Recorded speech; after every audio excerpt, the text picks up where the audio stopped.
Meus queridos, a paz do Senhor para todos, uma vez mais estamos reunidos para a nossa escola bíblica dominical. Essa é a minha, a sua, a nossa escola bíblica. Escola essa que é uma escola sem igual, uma escola incomparável. Até porque todas as matérias e disciplinas que nós lecionamos aqui, todas elas estão inseridas na palavra de Deus e ensina-nos o caminho do céu. Até porque a palavra do Senhor, ela é a bússola. Ele é a bússola que nos conduz ao céu de glória. E ele nos deixou esse grande legado, deixou-nos a Bíblia como nosso manual de orientação, considerando que a Bíblia é o nosso manual de fé e de prática cristã. Manual esse que nos ensina tudo quanto nós devemos fazer para a nossa condução para a pátria celestial. Tá bom? Nós estaremos dando, então, início a mais um ensino, lição de número 6, nós já estamos no dia 9 de agosto de 2020, edição especial. Edição essa que eu sempre gosto de lembrá-los, que foi editada no ano de 93.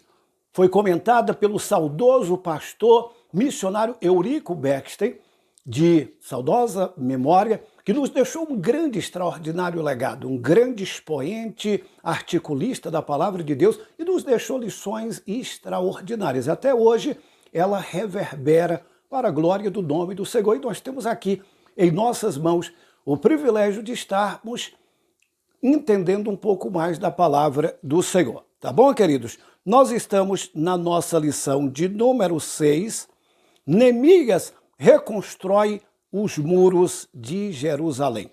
Neemias reconstrói os muros de Jerusalém. A nossa verdade prática, o nosso textuário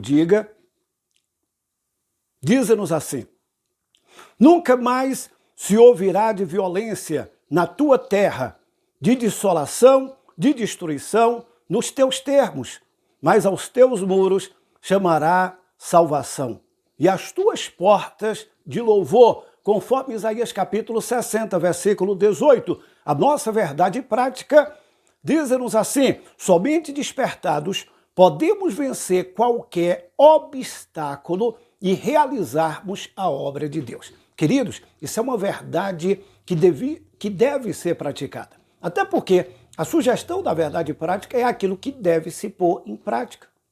Nós precisamos praticar isso aqui. E quando nós estamos despertados, nós podemos vencer quaisquer obstáculo que porventura esteja na nossa frente. Se não, veja, Salomão, ele foi despertado. Salomão, quando ele construiu o templo, ele estava despertado. Abraão, ele foi despertado e entregou o dízimo.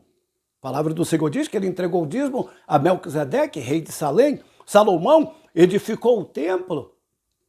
Templo esse que o seu pai muito desejou e tentou edificar, porém, fora-lhe vedado o privilégio.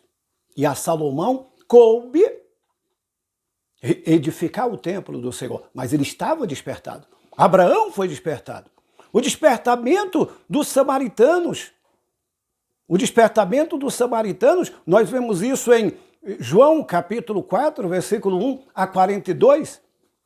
O despertamento no meio da noite, quando Paulo e Silas estavam aprisionados e houve aquele grande despertamento do qual todos nós conhecemos muito bem. O despertamento missionário em Atos 13, versículo 1 ao 14, quando os discípulos saíram por todas as partes. Eles foram espalhados e eles saíram por todas as partes. Eles saíram pregando e Deus ia fazendo e realizando milagres e maravilhas extraordinárias. O despertamento final, Mateus 25, versículo 6. Deus, sem sombras de dúvida, e eu creio, isso é uma convicção aqui do meu coração, que antes do grande e glorioso dia do arrebatamento da igreja, Deus vai, sem sombra de dúvida, nos enviar um grande, genuíno e poderoso avivamento para que nós possamos sair do marasmo espiritual, sairmos do ócio espiritual, para que nós possamos sair da letargia espiritual cuja igreja brasileira se encontra. Alguém diz que a igreja brasileira é um leão adormecido. Mas eu espero piamente que a cada dia esse despertamento venha a nós, para que nós possamos sermos despertados para o grande e glorioso dia do arrebatamento da igreja. Nossa leitura bíblica em classe, você pode abrir a sua Bíblia e acompanhar, encontra-se em Neemias, capítulo 1, versículo 1 ao 4, Neemias, capítulo 2, versículos 1 ao versículo 9, para que nós possamos ganhar tempo. Nós vamos, então, à introdução da nossa lição, ao comentário da nossa lição. Nessa lição, nós estudaremos como os muros de Jerusalém foram levantados e como Deus levantou um homem para executar essa obra. A obra era de Deus, o qual, como dono da obra, providenciou tudo que era necessário para sua realização, desde a autorização do rei para o envio de Neemias até os recursos para a construção. Irmão, Deus é Deus de providência. Deus é Deus de providência. A obra é dele, a igreja é dele, é nele, com ele, para ele. Glória, pois, ao nome dele. Ele é a coluna e a firmeza da verdade. Ele é o cabeça da igreja. Ele é o sustentador, ele é o mantenedor. Ele é aquele que se preocupa com a obra dele. A obra de Deus, ela nunca parou. Houve momentos, como aqui o texto ora em apreço, e essa lição que nós estaremos abordando, houve um momento de estagnação, um momento de paralisia, um momento de letargia, mas o próprio Deus, ele sempre se encarrega, de alguma forma, de despertar homens e mulheres abrasados pela presença dele, para que a obra dele dê continuidade na terra. Jesus, ele usa uma expressão: se vocês se calarem, as pedras clamarão. Sempre haverá pessoas que vão se disponibilizar a fazer a obra de Deus. Sempre Deus levantará pessoas, mas a obra dele, ela nunca fica parada. E Deus despertou quem? Deus despertou Neemias. Deus enviou emissários a Neemias para informar exatamente o estado e a situação que estava Jerusalém. Anani, o seu irmão consanguíneo, com alguns outros, uma comitiva, foram a Neemias e disseram para Neemias a situação que estava Jerusalém. Os muros fendidos, as portas queimadas. E alguns poucos que haviam voltado de Judá estavam em grande ruína, em grande miséria. Aí, a palavra do Senhor diz que essa informação que veio a Neemias ficou muito abatido, desolado, cabisbaixo. O coração triste, o coração alegre aformoseia o rosto, mas na contrapartida, o coração triste, obviamente, ele faz com que o nosso rosto ele venha denunciar o estado do nosso coração. E Neemias era então copeiro do rei Artaxerxes. Ele tinha uma vida de nobreza, até porque os copeiros daquela época, eles eram tipo aqueles que provavam o vinho do rei, provavam o alimento do rei e eram também confidentes do rei. Eles tinham acesso ao rei, estavam sempre próximos ali, e Neemias, ao que tudo indica, ele tinha uma intimidade muito grande com o rei Artaxerxes. Um certo dia, quando ele chega diante do rei, o rei dá uma olhadinha para ele, e eu penso que Neemias era sempre bem humorado, ele sempre estava de bem com a vida, ele sempre estava muito contente, feliz, até porque essa amistosidade e esse semblante largo, esse sorriso sempre do rosto, independentemente de quaisquer circunstâncias, ele contagia. Um sorriso, um olhar alegre, um olhar feliz, isso é contagiante.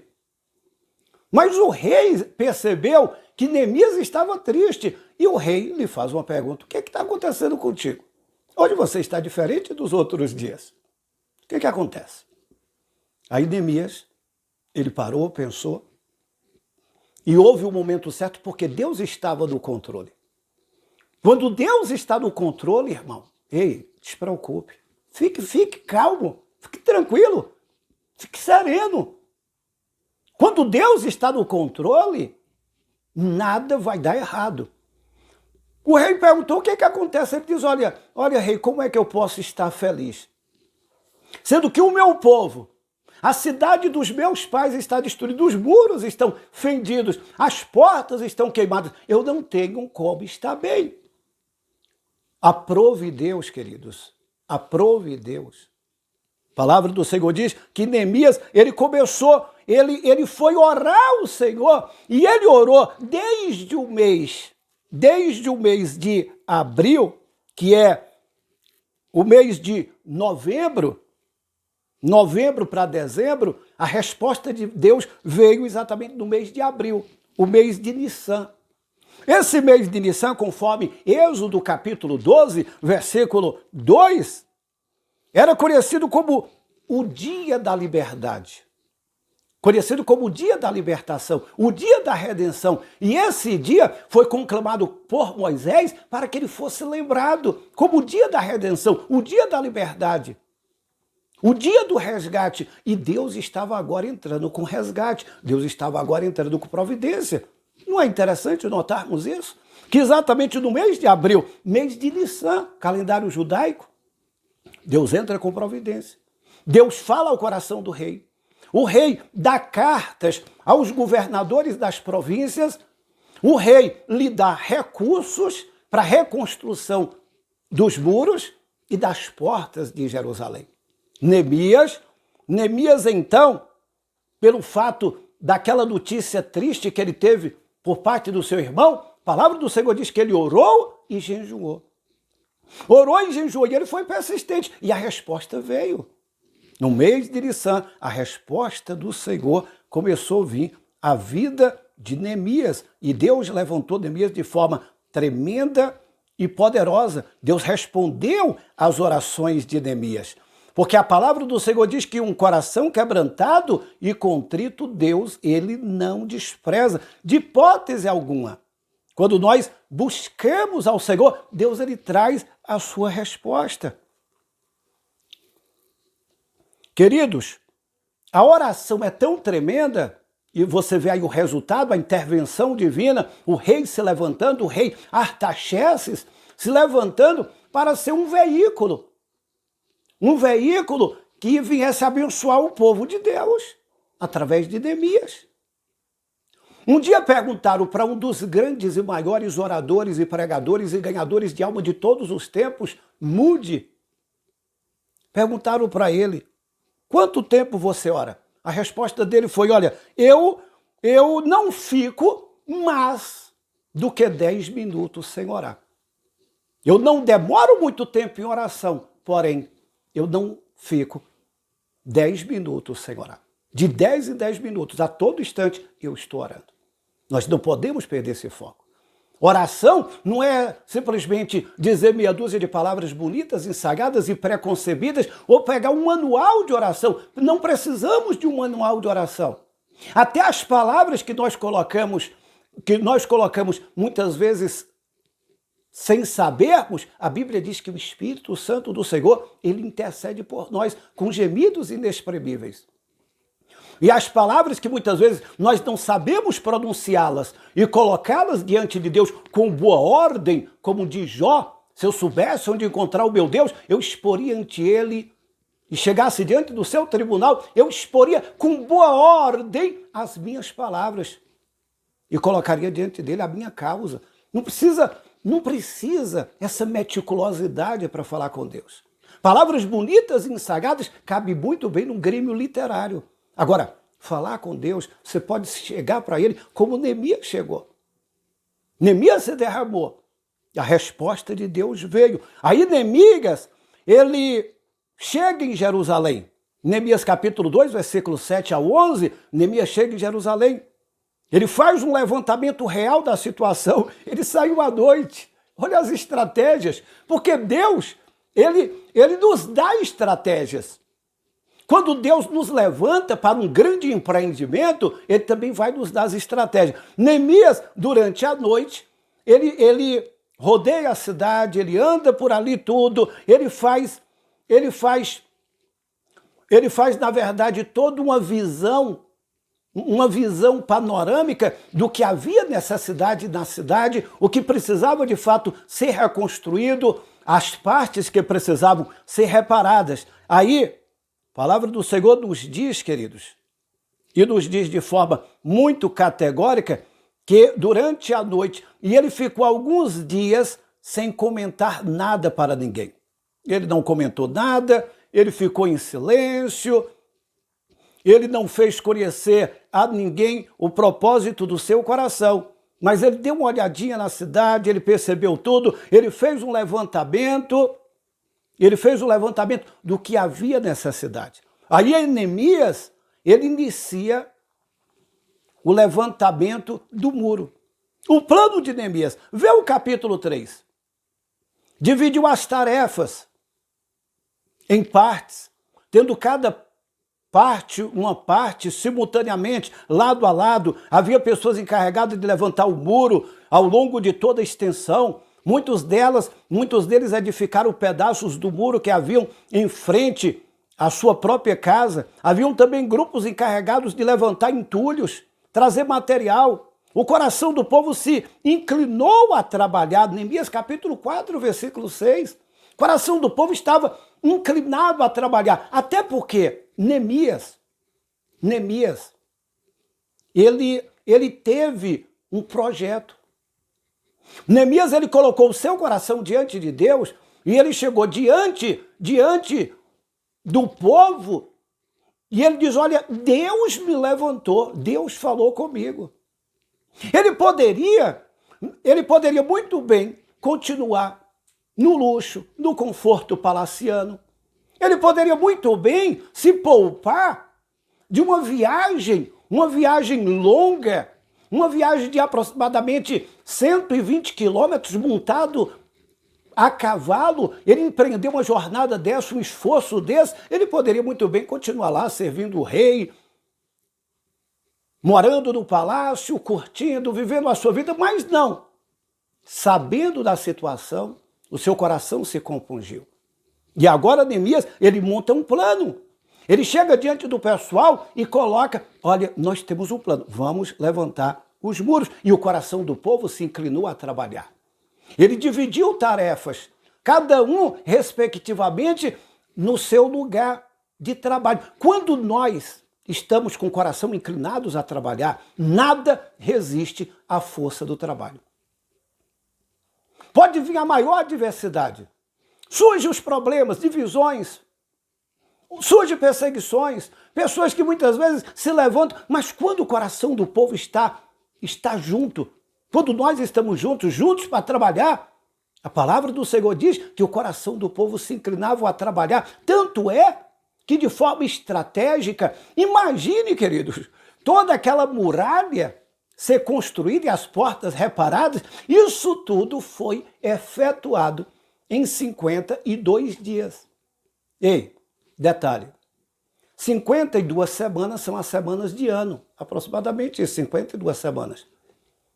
Em 52 dias, o que seria em um ano, ou mais de um ano, isso foi reduzido, isso foi compactado em apenas 52 dias. Porque o coração do povo se inclinou a trabalhar. Cada um colocou a sua alma, cada um abriu mão de algumas coisas, de descanso, abriu mão de férias, abriu mão de qualquer coisa, mas o coração inclinado a trabalhar. Quando o nosso coração está inclinado a trabalhar, em 52 dias os muros foram levantados. Agora, olha aqui para mim, eu preciso dizer isso para vocês no tópico de número 4, o levantamento dos muros provoca também grandes oposições. Ei, dá uma olhadinha aqui para mim. Pense comigo. Quando muitas vezes nós estamos parados, estagnados, sem fazer nada, não incomodamos ninguém. Quando nós nos predisponibilizamos a fazermos algo para Deus e nos lançarmos a Deus em projetos que Deus coloca do nosso coração, sempre vai haver os opositores.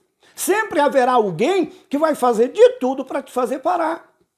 Quando você se lança a um projeto que muitas vezes parece audacioso para algumas pessoas, como de cantar, pregar, ministrar, evangelizar, desejo de fazer a obra, desejo de se lançar na obra social da igreja, cuidando de órfãos, viúvas, pobres, cuidando de ação social, cuidando da igreja, cuidando do trabalho de Deus, do labor missionário. Quando você se desprende a qualquer coisa que está relacionada ao âmbito das coisas de Deus, você vai sofrer perseguição.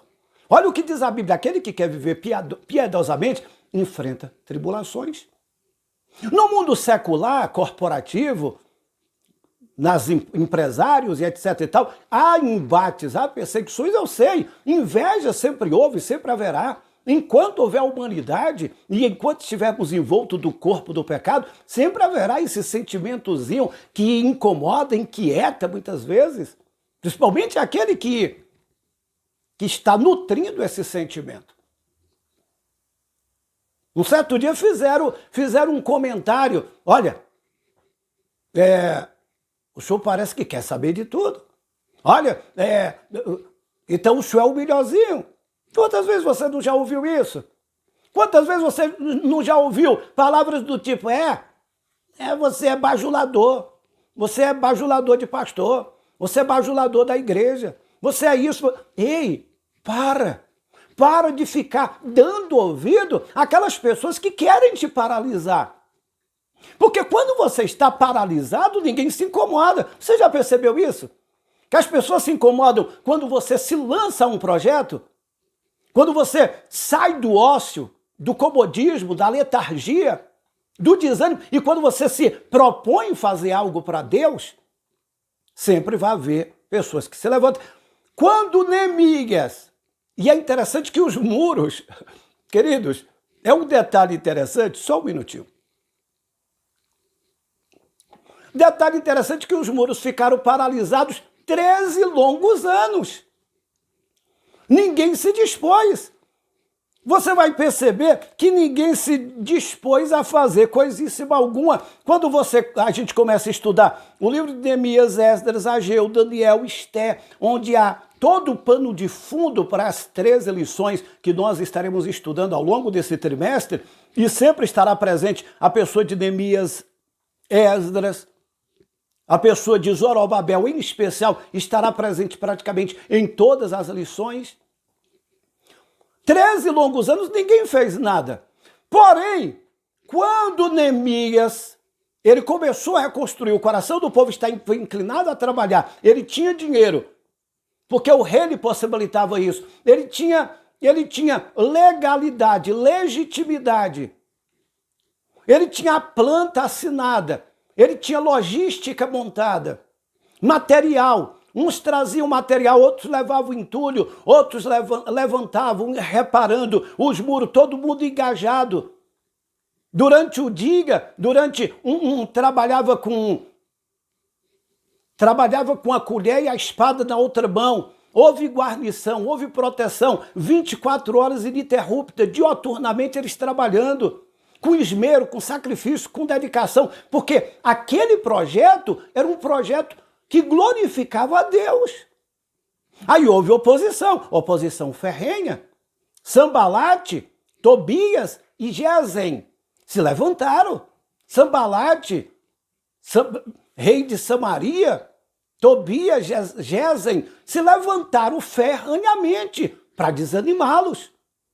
Olha uma expressão que ela ficou muito popularizada. Olha, esses muros aí, esses fracos judeus que levantam esses muros, vai passar uma raposa por aí e a raposa vai bater o rabo e os muros vão cair, tentando de alguma forma minar a mente e o coração de Neemias. Tentaram matar Neemias algumas vezes. Montaram planos, armadilhas, ciladas. Fizeram de tudo para fazer parar Neemias, para que a obra não desse continuidade. Só que Neemias, ele estava convicto. Neemias, ele sabia que ele estava ali num grande empreendimento, um grande projeto, e aquele grande projeto era um projeto de Deus. E ele, como líder, ele delegou ele delegou, ele orientou e o povo começou a trabalhar. Volto a repetir, 52 dias.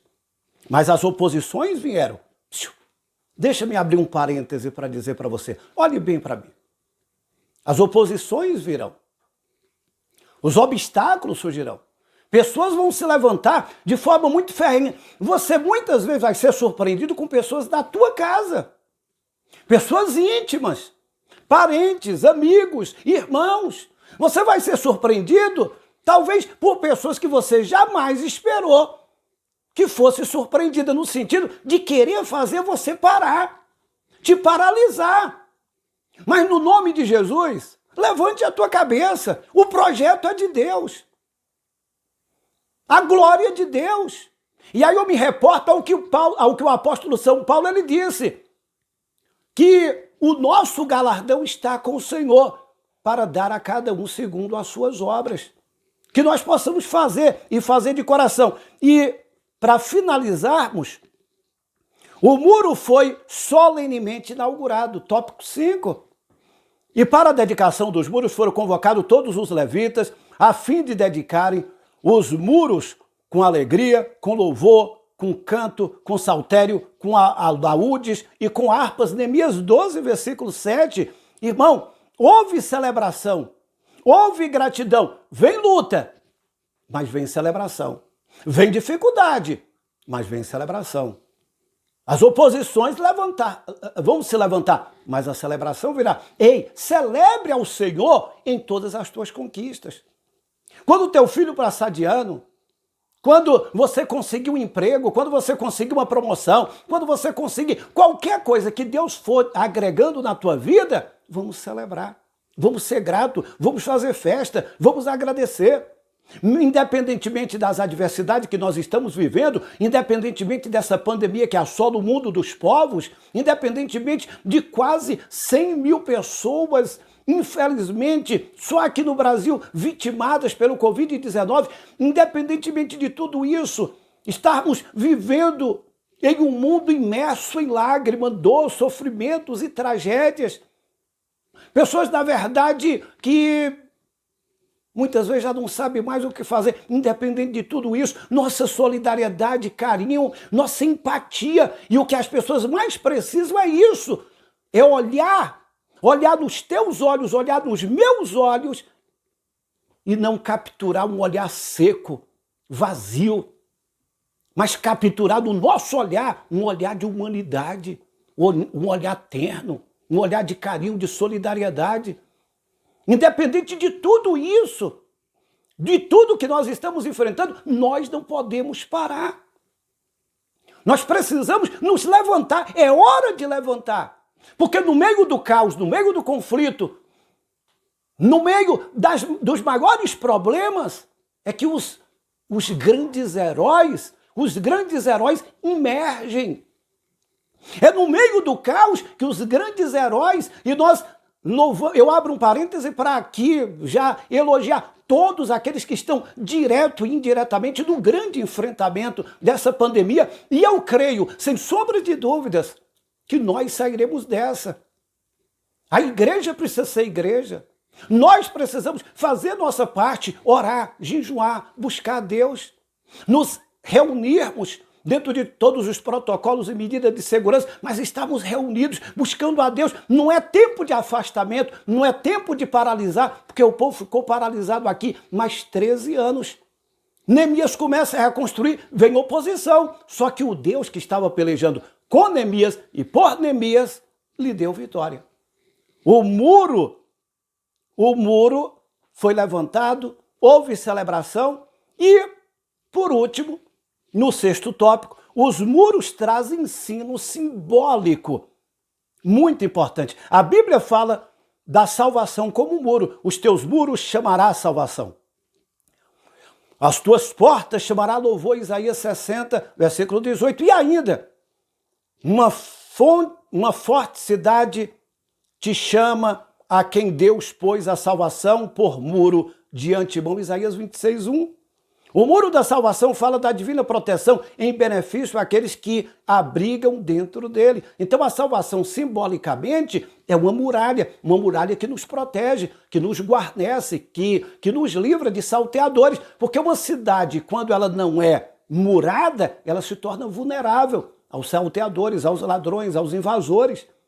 Naquela época, todas as cidades eram fortemente cercadas, haviam muralhas grandiosas. Hoje, veja como não é tão diferente. Hoje as pessoas, a maior parte, querem morar em condomínios. E quem não mora em condomínio, geralmente ergue grandes muralhas para se proteger. Que Deus nos ajude. E que nós possamos aprender com Neemias que vale a pena. Deus ministrou ao coração de Neemias, ele se disponibilizou, sempre se disponibiliza. E é interessante que Deus sempre vai levantar pessoas para te ouvir e sempre vai levantar pessoas também que estão ligadas ao teu coração. Neemias, ele era apenas um copeiro, porém o rei lhe delegou a autoridade de governar, de ser um governador, de governar e fazer aquele grande empreendimento. Anani, o seu irmão, que tinha uma empatia muito grande por ele. Interessante que Deus ele sempre usa pessoas certas na hora certa. E na tua necessidade, Deus vai sempre usar alguém. Deus vai sempre usar alguém. Deus usou o rei. Deus sempre vai usar alguém. Que Deus nos ajude, que Deus nos abençoe, que Deus nos guarde. E que a cada dia nós possamos nos debruçarmos de forma maior na palavra de Deus, nos jogarmos a ela, lançarmos a ela e nós possamos estar mergulhados na palavra do Senhor. Que Deus nos ajude, que Deus nos abençoe. Forte abraço e nós estaremos dando sequência às nossas EBDs, disponibilizando aí no nosso canal. Você que ainda não se inscreveu, mas você vai ter acesso a esse vídeo. Você que não se inscreveu, se inscreve, deixa um joinha, faça um comentário e mande para o maior número de pessoas possível que você puder. Dissemine coisas boas, envie coisas boas. Então, mande para todos os teus contatos, mande para todos os teus endereços e o nome de Deus será glorificado e nós alcançaremos um número maior de pessoas para a glória do Deus que fez os céus e a terra. Eu quero orar com você, amém? Querido Deus e maravilhoso Pai, quero te louvar, quero te agradecer, meu Deus, e te exaltar, porque eu sei que através da oração nós obteremos vitória, que através da oração obteremos respostas. Neemias orou e o Senhor se moveu. Neemias orou e o Senhor entrou com a providência. Eu acredito, meu Deus, na tua providência. Querido Deus, eu aproveito neste momento para te pedir em favor do Brasil, em favor da nossa nação, em favor do mundo, as pessoas que estão sofrendo, ó Pai. Entra com a tua providência, em o nome de Jesus. Que o amor de Deus e a graça do Senhor Jesus, a comunhão e a consolação do Espírito Santo seja com todos agora e para todos sempre. Shalom, Larema, paz e prosperidade. Até uma próxima. Deus abençoe.